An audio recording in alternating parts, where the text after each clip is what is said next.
Welcome back once again. आज हम बात करेंगे जिल्द के हवाले से और जिल्द की दो अलग अलग बीमारियों के हवाले से, एक्जिमा और फंगल। अच्छा, हम बड़े कंफ्यूज हो जाते हैं, हमें लगता है जी एक्जिमा और फंगल जो है ये एक ही चीज़ है, एक ही फैमिली से इनका ताल्लुक है। अच्छा, अब ये जानना बड़ा ज़रूरी है कि इनका जो रिएक्शन होता है ना वो दोनों का अलग अलग होता है, इनके ट्रीटमेंट अलग अलग हैं। कभी कभी जो ख़वातीन या जो मर्द हजरात या इवन जो बच्चे इस चीज़ से गुजर चुके हैं उन्हें ये चीज़ रियलाइज़ हो चुकी होगी कि हम कभी एक्जिमा की जो क्रीम्स होती हैं वो फंगल के लिए यूज़ करना शुरू कर देते हैं, जिसकी वजह से फंगल हमारा बिगड़ जाता है। कभी कभी फंगल की ट्रीटमेंट की चीज़ें हम एक्जिमा के लिए यूज़ करना शुरू कर देते हैं, जो कि बहुत ही ख़तरनाक और गलत चीज़ है।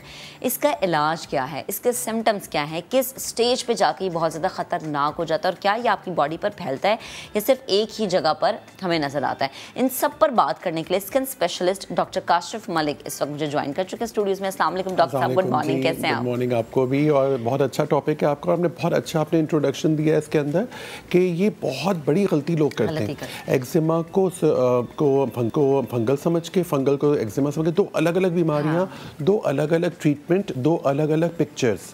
अब क्या होता है आपको पता है, एक मरहम खास आता है वो हर जगह लगा देते हैं लोग। अब वक्ती तौर पे बैठ जाता है वो, ठीक है, उसके बाद जो रिएक्शन आता है वो हमारे लिए बड़ा मुश्किल होता है कंट्रोल करना।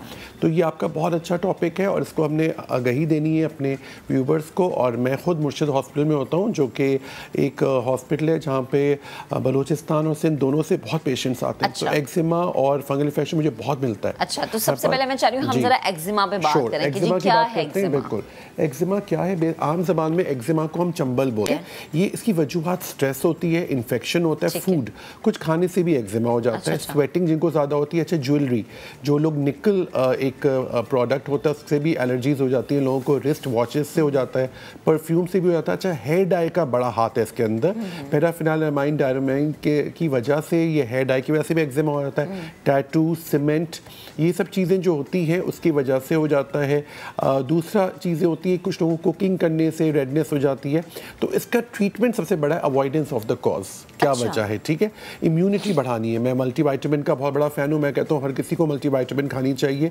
अच्छा, इसके अंदर हम स्टीरॉइड्स देते हैं लगाने के लिए। स्टीरॉइड से लोग बहुत डरते हैं कि पता नहीं स्टीरॉइड्स क्या बला है, लेकिन वो बहुत अच्छी चीज़ भी है। लेकिन येस, हमें एज अ डॉक्टर पहले आइडेंटिफाई करना है कि एक्जिमा है, तो फिर हम स्टीरॉइड देंगे और फिर इसमें एंटी एलर्जिक जो कि आपकी इचिंग को रोकेगी। अच्छा, याद रखिए इसमें इचिंग बहुत होती है। अच्छा, इचिंग कर करके आपने बिल्कुल सही कहा था, आगे जाके वो इन्फेक्शन बन जाता है, तो हमें एंटीबायोटिक्स की भी ज़रूरत होती है।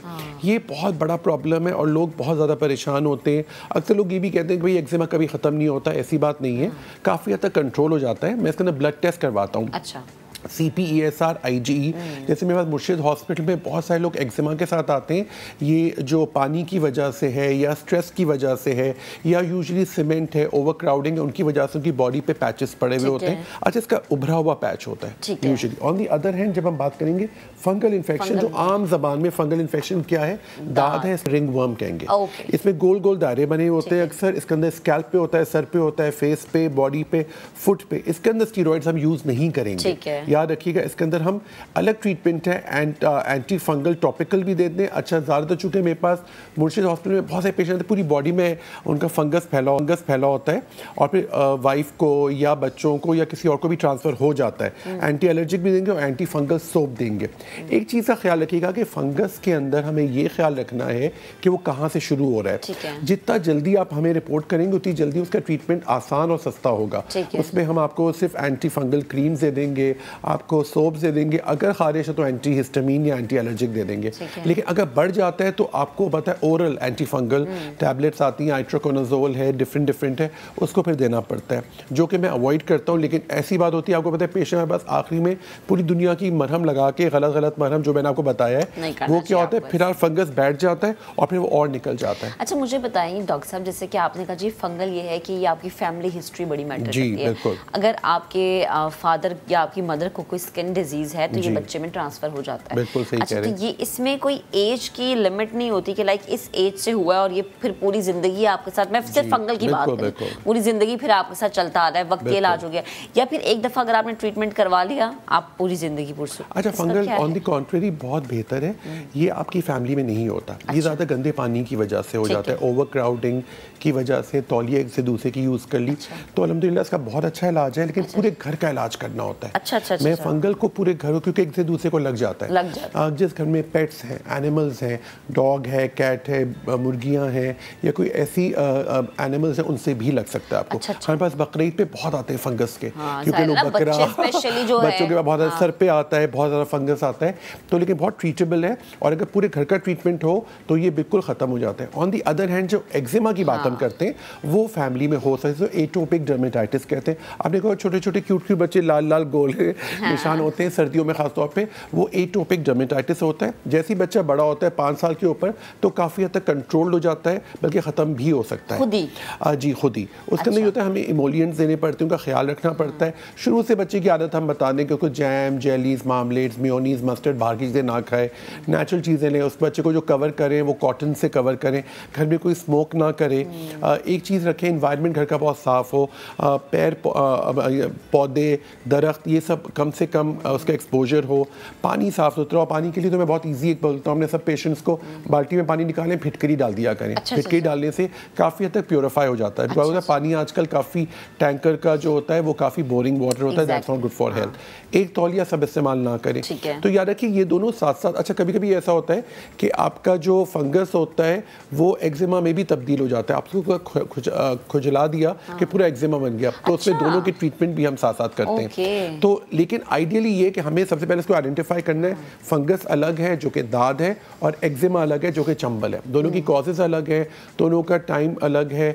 ये एक बात है कि अगर एक दफ़ा हो जाए तो दोबारा भी हो सकता है, इसमें एहतियात बहुत ज़रूरी है। फंगस मेरे पास आजकल बहुत आ रहा है, बहुत ज़्यादा आ रहा है और अल्लाह का शुक्र है बहुत अच्छे रिजल्ट आ रहे हैं कि पेशेंट्स को मैं कहता हूँ कम से कम मुझे 1 से 3 महीने का टाइम दीजिए। अच्छा मुझे ये बताएं पूरा ये प्रोसेस होता है। अच्छा मुझे ये बताएं कि इसका क्या किसी वेदर से भी ताल्लुक होता है कि सर्दियों में ज़ाहिर है आपकी स्किन ड्राई है, गर्मियों में आपकी स्किन उतनी ड्राई नहीं होती, तो क्या किसी वेदर के साथ भी सब एक्सट्रीम वेदर्स में बहुत सर्दी हो गई, जैसे आजकल सर्दियाँ ज़्यादा हैं तो आजकल बहुत फंगस आ रहा है, एकदम बहुत ज़्यादा गर्मी हो गई, स्वेटिंग बहुत ज़्यादा हो रही है, उसकी वजह से फंगस आ सकता है। तो एक्सट्रीम वेदर्स पे बहुत ज़्यादा होता है। इसमें एक चीज़ होती है कि पूरे घर में हमें देखना है कि मेन सोर्स क्या है। कभी कभी मेरे पास ज़्यादा फंगल जो आ रहा है वो आ रहा है मदरसा टाइप की जगहों से, जहाँ पे बहुत ओवर क्राउडिंग है, तो हम उनको भी कहते हैं कि उनको धूप आए, बिस्तर तकिया धूप में डालें। पानी की वजह से है तो पानी को साफ़ रखें, बाल्टी में पानी डालें, फिटकरी डाल दिया करें।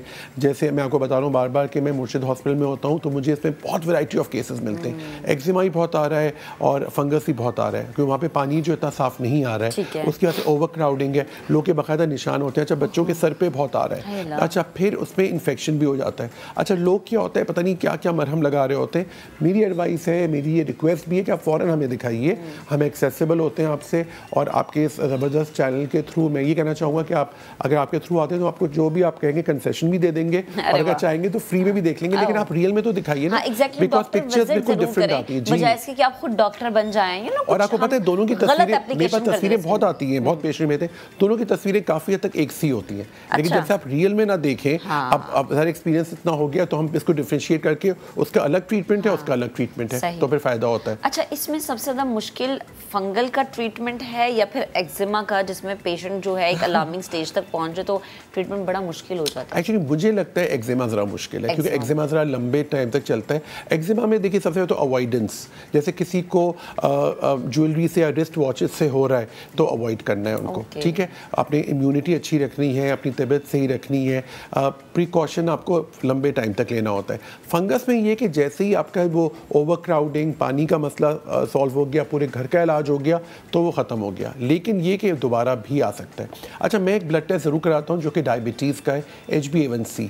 बहुत पेशेंट्स आते हैं कि वो बहुत खारिश हो रही होती है उनके ऊपर, वो समझते हैं फंगस है, फंगस का ट्रीटमेंट नहीं होता है, वो एक प्लूराइटिस कहलाता है जो कि एक आम सी खारिश है। जैसी शुगर आपने कम की, उसको कंट्रोल किया, आपकी खारिश ठीक हो जाती है। अच्छा शुगर के बढ़ जाने से? जी शुगर बढ़ जाने एकदम से बॉडी पे खारिश हो जाती है, लोग उसको फंगस समझते हैं, एक्जिमा समझते हैं, लेकिन आप पहले ब्लड टेस्ट कराइए कि हमें देखिए स्टार्ट होता है ये खारिश से, एक्जिमा में भी खारिश है और फंगस में भी खारिश है। मुझे एक चीज़ बताएं डॉक्टर साहब कि अक्सर हमने देखा है कि आपकी स्किन यानी आपके जो चेहरे की स्किन है उस पे होता ये है कि वो एकदम से बहुत ज्यादा हीट पे होती है आपकी, मतलब बहुत गर्म हो जाती है और हीट फेंक रहा होता है आपका जो चेहरा बाहर, और फिर ये होता है कि आपकी ये आंखों के नीचे वाले एरिया में जो भी आप एप्लीकेशन कर रहे हैं वो फट रहा है, बारीक बारीक दाने बन रहे हैं।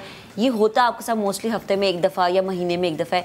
ये किस चीज़ की कैटेगरी में आ रहा है? अच्छा, ये जो है हमारे पास ये आता है यूजुअली आपका थायराइड का या तो प्रॉब्लम है या IgE लेवल्स हैं, CPESR। ये ब्लड टेस्ट मैं ज़रूर करा रहा हूँ क्योंकि आप जो बता रही हैं मुझे उसमें लग रहा है कि आपका मेटाबॉलिक रेट बढ़ा हुआ है। अच्छा। उसमें ये होता है अक्सर पेशेंट्स होती हैं, जैसे फीमेल्स आती हैं कि वेट लॉस हो रहा है और वो खुश भी हो रही हैं कि अच्छा वेट लॉस हो रहा है, तो पता चल रहा है अंदर से खुदा न खासा कोई मसला चल रहा है। अच्छा। या तो शुगर बढ़ गई है या थायराइड हाइपरथायराइडिज्म की तरफ आ गया है। तो अचानक किसी का वजन कम हो या बढ़े विदाउट डाइटिंग और एक्सरसाइज, तो आप इसको इतना आसान मत लें, इसको ज़रूर चेक कराइए, इन्वेस्टिगेट कराइए कि क्या रीज़न हो सकता है। जो आपने मुझे बताया प्रॉब्ली उसमें लग रहा है थायराइड का प्रॉब्लम आ रहा है। अच्छा। उसके लिए हीट निकलती है, उसमें हम थायराइड का टेस्ट कराते हैं, IgE ब्लड टेस्ट कराते हैं और CPESR, तो फिर हमें पता चल रीज़न हो सकता है। फिर डाइट का भी बहुत बड़ा हाथ है इसके अंदर। वो चीज़ें खाएं जो कि ठंडी हो, बहुत तली हुई चीज़ें ना खाएं, कोशिश करें कि होममेड फूड खाइए, जो जिसमें रंग होते हैं आर्टिफिशियल कलर प्रिजर्वेटिव्स कम से कम यूज़ करें। कोई फैमिली में एटोपी होता है, हम फैमिली हिस्ट्री ज़रूर लेते हैं कि फैमिली में किसी को दमे की शिकायत है, सांस का प्रॉब्लम है, तो आपको ज़रा एक्स्ट्रा केयरफुल रहना पड़ता है। ओके, ठीक डॉक्टर साहब, बेहद शुक्रिया हमारे साथ मोस्ट वेलकम जी, मोस्ट वेलकम। तो बड़ा ज़रूरी है बजाय इसके कि आप खुद डॉक्टर बने, डॉक्टर से रुजू करें ताकि आपको पता चले जी कि बेसिकली मसला है क्या, जड़ कहाँ से बन रही है। उसको शुरू में अगर आप पकड़ लेंगे ना तो फिर पूरी ज़िंदगी आपके लिए बड़ी आसानी हो जाएगी।